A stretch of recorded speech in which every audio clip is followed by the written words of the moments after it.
ассалому алайкум бинандаҳои гиромӣ, барномаи иттилоъоти ахборро мустақиман аз телевизиони Тоҷикистон манзуратон менамояд. омодагӣ ба ҷашни байналмилалии наврӯзи соли 2025 вусъати тадбирҳои ободонию бунёдкорӣ ба истиқболи ҷашни 35-солагии истиқлоли давлатӣ, таъмини инфрасохтори соҳаҳои хоҷагии халқи мамлакат дар фасли сармо, истифодаи мақсадноки замин, бо ин роҳ таъмини сокинон бо ҷойи кор аз ҷумлаи масъалаҳое буд, ки зимни баргузории Маҷлиси ҳукумати ҷумҳурии Тоҷикистон таҳти раёсати раиси ҳукумати ҷумҳурии Тоҷикистон муҳтарам Эмомалӣ Раҳмон баррасӣ гардид. 26 декабр таҳти раёсати президенти ҷумҳурии Тоҷикистон, пешвои миллат, раиси ҳукумати ҷумҳурии Тоҷикистон муҳтарам Эмомалӣ Раҳмон Маҷлиси ҳукумати ҷумҳурии Тоҷикистон баргузор гардид. дар кори маҷлис нахуст барномаи корҳои оморӣ барои соли 2025 ва нақшаи кори ҳукумати ҷумҳурии Тоҷикистон дар нимсолаи якуми соли 2025 мавриди баррасӣ қарор дода шуд. сипас лоиҳаҳои барномаи давлатӣ оид ба пешгирии зӯроварӣ дар оила дар ҷумҳурии Тоҷикистон барои солҳои 2025-2030 ва созишномаи иловагӣ ба созишномаи сармоягузорӣ байни ҳукумати ҷумҳурии Тоҷикистон ва ҷамъияти саҳомии пӯшидаи Тоҷиксемент оид ба сохтмон ва ба истифода додани корхонаҳои истеҳсоли семент, масолеҳи сохтмонию бетонӣ ва халта аз 10 июни соли 2019 баррасӣ ва қабул гардид. дар идомаи маҷлис масоили вобаста ба муҳоҷирати дохилии аҳолӣ аз ноҳияҳои камзамин ва сераҳолии кӯҳистон ба водиҳои дорои заминҳои бекорхобидаи ҷумҳурӣ дар солҳои 2025-2029 ва ташкил намудани парваришгоҳи табиии давлатии баҳри тоҷик баррасӣ гардида қарорҳои дахлдор қабул карда шуд. дар фароварди маҷлис вобаста ба ҷамъбаст ва натиҷагирӣ аз рушди иқтисодию иҷтимоии кишвар дар соли 2024 дар сатҳи зарурӣ ва бе мушкилот гузаронидани зимистони солҳои 2024-2025, таъмини аҳолӣ ва иншооти таъиноти гуногун бо барқу гармӣ, истифодаи самараноки нерӯи барқу гармӣ ва пешгирӣ аз талафоти онҳо, дар ҳолати хуби корӣ нигоҳ доштани иншооти роҳу нақлиёт, роҳ надодан ба ҳолатҳои сӯхтор ва пешгирӣ аз ҳодисаҳои нохуш ва амалҳои номатлуб дар рӯзҳои ҷамъбасти соли 2024, расонидани кӯмак ба ятимону бепарасторон ва маъюбону оилаҳои эҳтиёҷманд, омодагии ҳамаҷониба ба истиқболи сазовори ҷашни байналмилалии Наврӯз ва ҷашни 35-солагии истиқлоли давлатӣ дастуру тавсияҳо дода шуд. идомаи ахбор. дар бораи ҷаласаи якҷояи 10 Маҷлиси миллӣ ва Маҷлиси намояндагони Маҷлиси олии ҷумҳурии Тоҷикистон даъвати шашум. ҷаласаи якҷояи 10 Маҷлиси миллӣ ва Маҷлиси намояндагони Маҷлиси олии ҷумҳурии Тоҷикистон даъвати шашум 28 декабри соли 2024 соати 7:30 дар бинои парламенти ҷумҳурии Тоҷикистон баргузор мегардад. аъзои Маҷлиси миллии Маҷлиси олии ҷумҳурии Тоҷикистон ва вакилони Маҷлиси намояндагони Маҷлиси олии ҷумҳурии Тоҷикистон 27 декабри соли 2024 аз соати 8 то соати 17 ва 28 декабри соли 2024 аз соати 6 то 7 дар шуъбаи ташкилии дастгоҳи Маҷлиси миллии Маҷлиси олии ҷумҳурии Тоҷикистон ба қайд гирифта мешаванд. телефонҳо барои тамос 221 98 35 221 30 84. мавзӯи дигар: татбиқ намудани барномаҳои рушди иқтисодию иҷтимоӣ ва раванди амалигардии ҳадафҳои стратегии ҷумҳурӣ аз қабили раҳоӣ аз бонбасти коммуникатсионӣ ва ба кишвари транзитӣ табдил додани Тоҷикистон, таъмини амнияти озуқаворӣ ва дастрасии аҳолӣ ба ғизои хушсифат, расидан ба истиқлоли энергетикӣ ва самаранок истифода бурдани нерӯи барқ, ҳамчунин ҳадафи чоруми миллӣ, яъне саноатикунонии босуръати мамлакат имконият фароҳам овард, ки рушди бо низоми иқтисоди миллӣ таъмин гардад. Мансури Ҷалол дар ин хусус гузориш таҳия намудааст. новобаста ба таъсири омилҳои берунӣ аз ҷумла таҳримҳои иқтисодӣ, тиҷоратӣ, پیامدهای تغییریابی اقلیم که وضع اقتصاد جهان را نسبتاً نااستوار و دشوار گردانیده‌اند، مجموع محصولات داخلی در کشور در سطح استوار نگاه داشته شده نشاندهنده‌ها مثبت ارزیابی می‌گردند. در مجموع تامین استوار نشاندهنده‌های ماکرواقتصادی جمهوری در نتیجه اجرای دستور و سفارش‌های پرزیدنت جمهوری تاجیکستان پیشوای ملت محترم امامعلی رحمان، زحمت صنعتچیان و کشاورزان مملکت و تطبیق نقشه چاره‌بینی‌های ضد بحرانی در سالهای آخر به دست آمدند. تطبیق هدف چهارم و هم برنامه‌های دیگری دولتی که به رشد اقتصادی روانه کرده شدند امکانات دادند که حصه محصولات صنعتی در مجموع محصولات داخلی افزایش یابد و جهت تامین و نگهداری رشد سرعت افزایش استحصالات صنعتی سالهای 2022-2026 در جمهوری تاجیکستان سالهای رشد صنعت اعلان شدند و همین طور در اساس همین تطبیق همین 4 ساله زیاد از 1000 کارخانه نو بنیاد کرده می شوند که امکانات می‌دهد نه تنها ثمره‌ناکی استفاده اقدارهای داخلی بلند گردد بلکه هم شرایط مهنت و هم جاهای نوی کاری تأسیس داده شود و البته با وجود آمدن ابیکت‌های نوی اندازبندی قسمت درآمدی بودجه دولتی زیاد گردد. تامین نمودن حفظ اجتماعی اهالی و بلند برداشتن سطح و صفت زندگی ساکنان کشور در سیاست مالیوی حکومت کشور سمت افضلیتناک به حساب می رود.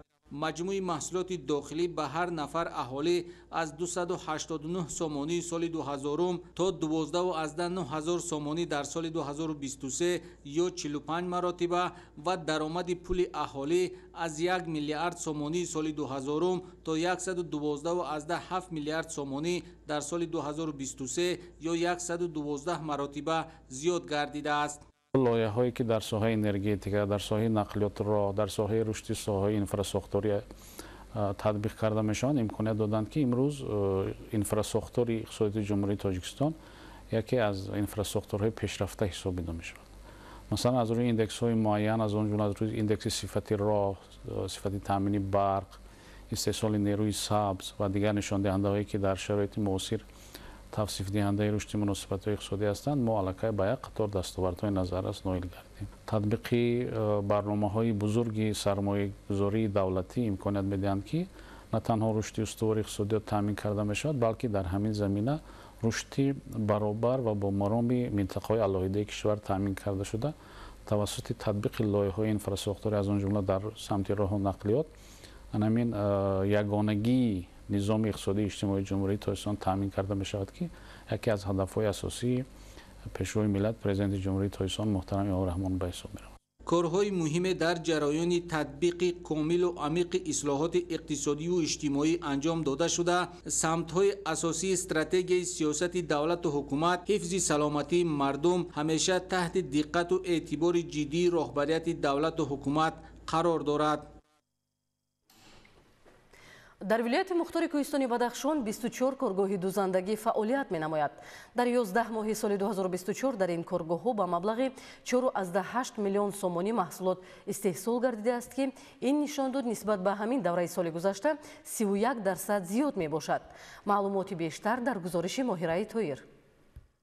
کارخانه دوزندگی بهاری عشق همساله با درخواست اداره و مؤسسه‌ها و اساساً مؤسسه‌های تحصیلات عمومی ولایت لباس‌های مکتبی می‌دوزد. عین حال استحصال محصولات برای مکتب‌های شهر خاروخ، نایه شغنان، روشقلا و قسماً نایه مرغاب ادامه یافته ایستاده است. علاوه‌اً در این کارخانه برای دوزندگان نوآموز آموزش‌ها تشکیل می‌گردند. استحصال محصولات در دوام سال براه مانده شده، فعالیت کارخانه به تامین نمودن مشتریان از لباس‌های گوناگون روانه گردیده است. آن مؤسسه و اداره‌هایی که از روی فعالیت خدمتی‌شان به لباس یگانه احتیاج دارند مطابق درخواست به کارخانه بهاری عشق فرمایش داده محصولات دلخواهش را دسترس می‌نمایند. علاقه مطابق درخواست برای مؤسسه دولتی مکتب پرزیدنتی برای خوانندگان بالیاقت لباس‌های مکتبی دوخته شده سال 2025 دسترسی طالب علم می‌گردند. باعث خوشنودی است که امروز در سرتاسر کشور عزیزمون تاجیکستان عزیز در برابر مردان زنان و بانوان تاجیک هم در همه جبهه‌های خواجگی خلق صادقانه کار فعالیت نموده ایستادند و محض با سپارش اساسگزار صلح و وحدت ملی پرزیدنت کشور جناب عالی محترم امامعلی رحمان صنعت‌کنونی کشور با رواج دوام دارد و گشودن کارخانه‌های صنعتی از آن جمله کارخانه‌های دوزندگی هم یکی از زمره آنست. کارخانه صنعتی بهار عشق با فعالیت اساسی خود شروع نمود و محصولات اساسی کارخانه بهار عشق این سر وقت دوختن لباس‌های مکتبی میباشند. موجودیت کارخانه دوزندگی بهار عشق در شهر خروغ بسیار مشکلات را عاید تامین نمودن طالب علمان با لباس‌های مکتبی حل می‌نماید. پیش از آغاز فعالیت دوزندگان کورس‌های آموزشی را تیار نموده در جریان کار هم آنها امکانیت دارند توسعه دوزندگان پرتجربه را گیرند.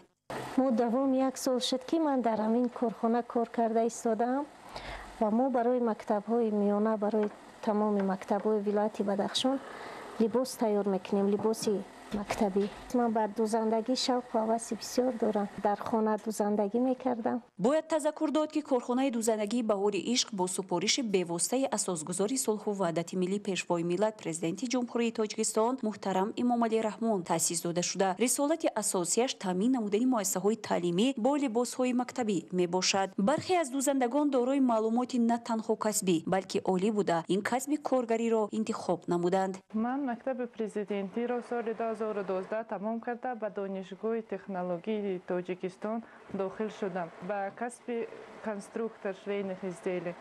2017 دانشگاه را ختم کرده 3 سال به کسب خود در دوشنبه کار کردم. بعد به اینجا آمدم در همین سیخ دوزندگی بهار عشق 1 سال می شد که کار کرده استم. من می خواهم کسب و دانش خود را سیقل داده در آینده به دیگران وی را آموزانم. کارخانه دوزندگی بهار عشق در برابر استحصال محصولات برای مکتبیان که به کسب دوزندگی شوق و هوس دارند سمینارهای آموزشی می‌گذرانند. یک گروه طلبگان مؤسسه دولتی مکتب پرزیدنتی از زمره آن خوانندگانند که در وقت‌های فارغ از درس به دوزندگان در بندوبست نمودن محصولات استحصال گردیده یاری می‌رسانند. سیخ دوزندگی بهار عشق سیخ بسیار پیشرفته میباشد. ما دختران در وقت‌های خالی به این سیخ می‌آییم و به کارمندان سیخ دوزندگی یاری می‌رسانیم. ما به کسب دوزندگی بسیار شوق و رغبت داریم و ما بسیار خرسند هستیم که در وقت‌های خالی به این سیخ می‌آییم. دوزندگان کارخانه بهار عشق در برابر ادای وظیفه خدمتیشان اشتراکچیان فعال معرکه‌های سیاسی، فرهنگی و اجتماعی بوده با استفاده از برگزاری یارمارک و نمایش‌ها محصولات خویش را معرفی می‌نمایند. ماهره طاهر، مبارک شاه رستم، ولایت مختار کوهستانی بدخشان. اخبار. در ناحیه جلالالدین بلخی مکملگردانی інфрасохтури маҳал ва корҳои ободонӣ бахшида ба ҷашни 35 солагии истиқлоли давлатӣ вусъат дода мешаванд. дар ин замина рушди соҳаҳои иқтисодию иҷтимоӣ марҳила ба марҳила таъмин гардида бо бунёди иншооти гуногун таъинот барои сокинон ҷойҳои нави корӣ муҳайё мегардад. исмоил соҳибназариён ва мусои нурмуҳаммад ин мавзӯъро шарҳ медиҳанд. با مقصدی در سطح بلند آمادگی و دستاوردهای نظررس مهنتی استقبال نمودن جشن 35 سالگی استقلال دولتی در ناحیه جلالالدین بلخی تعمیر و ازنوسازی و بنیاد زیاده از 340 انشاءات گوناگون تعینات به نقشه گرفته شده است. انشاءات بنیاد شونده تمام سمت و ساحه‌های خواجگی خلق ناحیه را فرا گرفته در برابر تقویت و مکملگردی اینفراساختار کار و خدمت رسانی همزمان باعث مهیا گردیدن جایهای نوی کاری و بلند شدن استحصالات دانسته می شود. طبق اطلاع مسئولین بخش معماری و شهرسازی در ناحیه جلالالدین بلخی از بنا و انشاءات به نقشه گرفته شده بنیاد شونده در سال 2022 32 انشاءات، در سال 2023 131 انشاءات و دوام سال 2024 زیاده از 90 انشاءات ساخته مورد استفاده قرار داده شده است. بهر سزاوار جشن گرفتن 35 سالگی استقلالیت دولتی جمهوری تاجیکستان در ناحیه جلالالدین بلخی تا این جانب 254 بنا و انشاءات مورد بهره برداری قرار داده شده است. انشاءات‌های به نقشه گرفته شده و به استفاده داده شده بیشتر انشاءات‌هایی که به استفاده داده شده‌اند در ساحه معارف، تندرستی، بناهای استقامتی بسیار آشیانه میباشند. انشاءات با نقشه گرفته شده جشنی در ناحیه جلال‌الدین بلخی از بنا و صنفخانه‌های علاوگی در نزد مؤسسه‌های تعلیمی احتیاج داشته، مؤسسه‌های تا مکتبی، بنگاه‌های طبی، مؤسسه‌های فرهنگی، کارخانه‌های کارکرد خرد محصولات کشاورزی، سردخانه و انبارها برای نگهداری مال و محصولات کشاورزی جهت تامین طلبات بازار در همه فصل‌های سال، تالار و میدانچه‌های ورزشی، تعمیر و نوسازی راه‌های ماشینگرد، تامین دهه‌های احتیاج داشته با آب نوشاکی و پالزی، چراغانکنی کوچه‌ها و دیگر عمل‌های مربوط به تامین شرایط و انفراساختار محل عبارت میباشد. در روند کارهای سازندگی در برابر دیگر سمت و ساحه‌ها به ساحه تندرستی و حفظ اجتماعی اهالی نیز توجه مخصوص ظاهر گردیده در برابر تعمیر و مجهزگردانی انشاءات موجوده، همچنین انشاءات نو ساخته به استفاده داده می شود که همه این تدبیرها برای تامین ساکنان با خدمترسانی سطح بلند طبی روانه گردیده است. سال 2024 در بنگاه سلامتی حاضر زمان، بنگاه سلامتی هزار چشمه، بنگاه سلامتی ارجنزیزه با تمام شرایط‌های خودش از طرف حکومت محلی و آدمانی ساخته پیشه دستگیری به واسطه اهالی، این دو بنگاه سلامتی با تمام شرایط‌ها ساخته و استفاده شده است و عین حال در خدمت خلق قرار دارم. و همچنین گفتنم که در مرکز ناحیه مرکز طبی اولوی از طرف لایحه با اجرا رسانده شده است و خدا خواهد من سرشوی سال 2025 مرکز طبی اولوی ساختمان شروع می شود. این چون در این مدت در سال 2024 سه تا مرکز سلامتی دهاتی با تمام ساختمان ها یعنی که وای کرده شد، تعمیر پورا کرده شد و هر یک مرکز سلامتی که در اینجا میشد در این زمان 12 تا یاری تجلی ماشین یاری تجلی وجود دارد در مرکز سلامتی و مرکز سلامتی ناحیه و نگفتن آمد که هر یک متخصص که در این ناحیه کار میکند به وسیله خدمت خود را ساختگیرانه با جا آورده ایستاده است. طبق اطلاع مسئولین در دایره تطبیق نقشه و برنامه‌های حکومت جمهوری تاجیکستان مخصوصا اعلان گردیدن سالهای 2022-2026 همچون سالهای رشد صنعت در ناحیه جلال‌الدین بلخی با بنیاد کارگاه و کارخانه‌های استحصالی و کارکرد اشیاء خام وطنی توجه مخصوص روانه کرده شده است. همچنین با نظرداشت طلبات زمان مسئولین مقامات محلی در همکاری با صاحبکاران وطنی بیشتر به بنیاد بیناهای بلند آشیانه استقامتی با انابت مرکزهای سودا و خدمترسانی در آشیانه‌های پایانی توجه ظاهر کرده به این وسیله مسئله بیشتر دسترسی پیدا نمودن ساکنان را با منزل زیست مطرح نموده ایستادند. اسماعیل صاحب نظریان، موسی نور محمد، ناحیه جلال‌الدین بلخی، اخبار. سال روان در شهر اسفره بیش از 100 کیلومتر راههای محلی منفرش و جوابگوی طلبات گردانیده شد. برای نگهداری و تامین بخطری حرکت در راههای شهر از جانب کارمندان مؤسسه دولتی نگهداری راهها تدبیرهای عملی راهاندازی گردیده است. توجه نمایید. در پرتوی دستور و هدایت‌های پیشوای ملت، پرزیدنت جمهوری تاجیکستان محترم امامعلی رحمان بخشیده به جشن 35 سالگی استقلال دولتی جمهوری تاجیکستان در شهر و دهات اسفره بنیادکاری‌ها بیش از پیش تقویت می‌یابد و در عملی شوی سلسله اقدامات بنیادکارانه از جمله آبادانی راه و کوچه‌ها مردم سازنده و آبادکار شهر اهلانه و دستجمعانه کمر همت بستند. باعث قناعتمندی است که منفرش کردن راه و کوچه ها طریق حشر به عنعنه نیک تبدیل یافته جواباً به غمخواری های روزافزون راهبریتی دولت و حکومت تنها دوام سال روان بیش از 100 کیلومتر راههای شهر و دهات منفرش گردیده برای حرکت منتظم واسطه های نقلیات شرایط خوب فراهم آورده شد. تشبث و اقدامات سازنده مردم، سهمگذاری صاحبکاران سخاوتپیشه و سعی و کوشش و سهم ساکنان آبادکار شهر در حل مهمترین مشکلات اجتماعی و آبادانی راهها شایسته تحسین است. باید تذکر داد که کارهای راهسازی با دستگیری وزارت نقلیات و سفربرنامه‌ای تکنیک و تجهیزات و کارمندان مؤسسه نگهداری راههای اتومبیلی شهر انجام داده شد. در حدود شهر جماعتی شهر اسفره زیاده از 100 کیلومتر راهها با پردگی منفرش گردانیده شد. از آن جمله جماعت دهاتی نوگرین 28 از 4 کیلومتر، جماعت دهاتی واروخ 18 از 4 کیلومتر، جماعت دهاتی چارکو 12 کیلومتر، جماعت دهاتی سور 8 کیلومتر، جماعت دهاتی لکان 9 کیلومتر، جماعت دهاتی چلگزین 6 کیلومتر، جماعت دهاتی هولکان 6 کیلومتر، شهرک شوراب 3 کیلومتر و جامعه دهاتی خان‌آباد 3 کیلومتر راه‌ها با پروژه اسفالت پوش کرده شدند که در این سهم مؤسسه دولتی نگهدار راهی افزایش شهر اصفهان وجود دارند.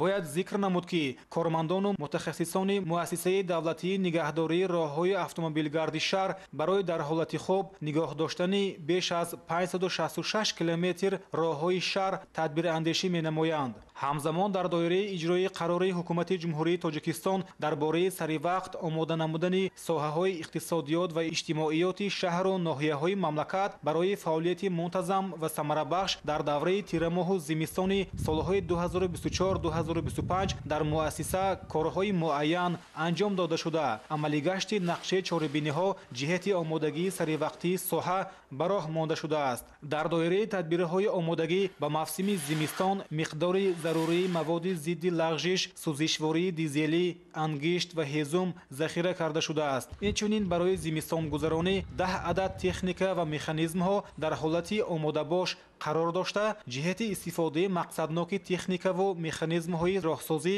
ва беҳдошти ҳолати роҳҳои мошингарди маҳаллии истифодаи умум дар ҳамаи фаслҳои сол чораҳои муфид амалӣ карда мешаванд. раванди омодагӣ ба зимистонгузаронӣ дар муассисаи давлатии нигаҳдории роҳҳои автомобилгарди шаҳр ва омодагии масъулин ба ин мавсим гувоҳӣ аз он медиҳад ки аҳли заҳмати ин муассиса сардиҳои зимистонро бе мушкилот паси сар хоҳанд кард. собир аюбӣ, Саҳбон Қурбонов, шаҳри Исфара, Ахбор. бо мақсади рушди соҳаҳои кирмакпарварӣ, коркарди пилла дар асоси он истеҳсоли ашёи хом дар мамлакат барномаи рушди соҳаҳои кирмакпарварӣ ва коркарди пилла дар ҷумҳурии Тоҷикистон барои солҳои 2020-2024 амал мекунад. дар ноҳияи Данғара ҷиҳати натиҷагирӣ аз барномаи мазкур бо иштироки масъулини соҳа, хоҷагидорон ва кишоварзони соҳибтаҷриба ҷамъомад доир гардид. гузориши Салоҳиддини Неъмат дар ин хусус. дар ҷамоати деҳоти сангтудаи ноҳияи Данғара оид ба рушди соҳаи кирмакпарварӣ ҳамоиш доир карда шуд ки дар он масъулини мақомоти иҷроии ҳукумати давлатӣ, раисони ҷамъиятҳо, роҳбарони хоҷагиҳои деҳқонӣ ва масъулини ҷамъияти саҳмии кушодаи пиллаи тоҷик иштирок доштанд. ҳамоиши мазкур дар доираи натиҷагирӣ аз барномаи рушди соҳаи кирмакпарварӣ ва коркарди пилла дар ҷумҳурии Тоҷикистон барои солҳои 2020-2024 роҳандозӣ карда шуд ки масъулин аз самараи ба дастомадаи имсола изҳори қаноатмандӣ карданд. тавре зикр гардид, натиҷаи таваҷҷӯҳ ва дастгириҳои пешвои миллат муҳтарам Эмомалӣ Раҳмон буд ки соҳаи кирмакпарварӣ ва коркарди пилла дар кишвар ба тадриҷ рушд намуда истодааст. иттилоъ дода шуд ки дар соли 2024 аз ҷониби масъулини соҳа 140 қуттии тухмии кирмаки пилларо зинда гардонида ба пиллапарварони ноҳия дастрас карда шуд ва аз ҳар як қутти 33 килограмми пиллаи хушсифат дар маҷмӯъ зиёда аз 4200 килограмм ҷамъоварӣ карда шуд.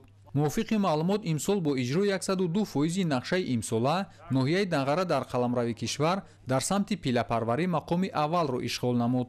дар охири ҷамъомад роҳбарони хоҷагиҳои деҳқонӣ ва фаъолони соҳаи пиллапарварӣ ҷиҳати нишон додани натиҷаҳои назаррас ва меҳнати софдилона дар истеҳсоли пиллаи хушсифат бо сипосномаву тӯҳфаҳои мақомоти иҷроии ҳукумати давлатии ноҳияи Данғара ҳавасманд гардонида шуданд. мавриди зикр аст ки баҳри рушди соҳаи кирмакпарварӣ ва коркарди пилла дар мавсими имсола шинонидани зиёда аз 18500 бех ниҳоли тут пешбинӣ шудааст ки дар ҳоли иҷроиш қарор дорад. Салоҳиддини Неъмат, Завқибек Абдураҳмон, ноҳияи Данғара, Ахбор. бинандаҳои азиз, ин буд нашри навбатии барномаи иттилоотии ахбор. бароятон рӯзи хушу бо барорро таманно дорем. саломат бошед.